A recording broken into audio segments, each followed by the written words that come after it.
যবে থেকে রামদেব বাবার প্রোগ্রাম বেরিয়েছে যে সব কিছু ভেজাল টাটকা খেতে হবে, তবে থেকে আমাদের বাড়িতে সব টাটকা ঘরোয়া জিনিসের ব্যবস্থা করা হয়।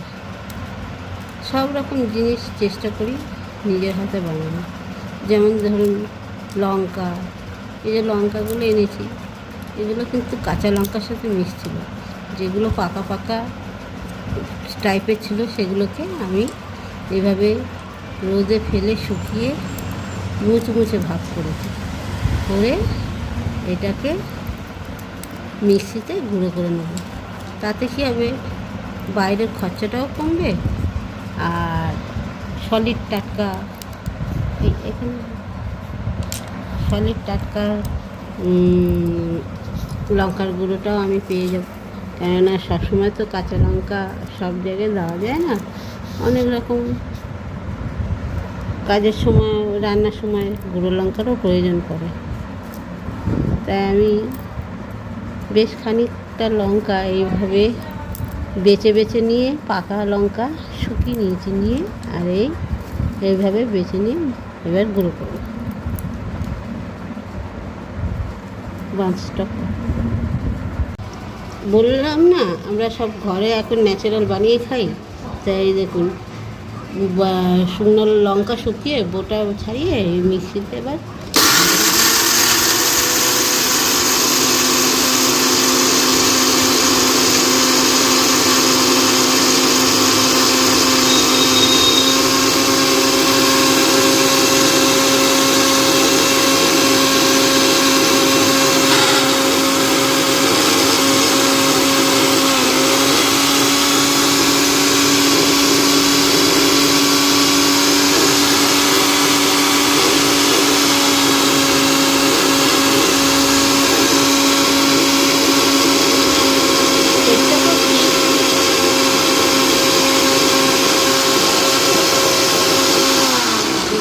চেষ্টা করেছি গুঁড়োটা যতটা পারি মিহি করা।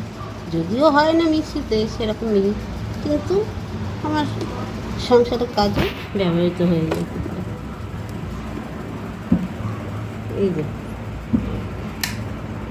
দেখেছি কত সুন্দর পুরো, রঙটা বেশি লাল না হলেও কিন্তু এটা আমার বিভিন্ন কাজে ব্যবহার করা যায়।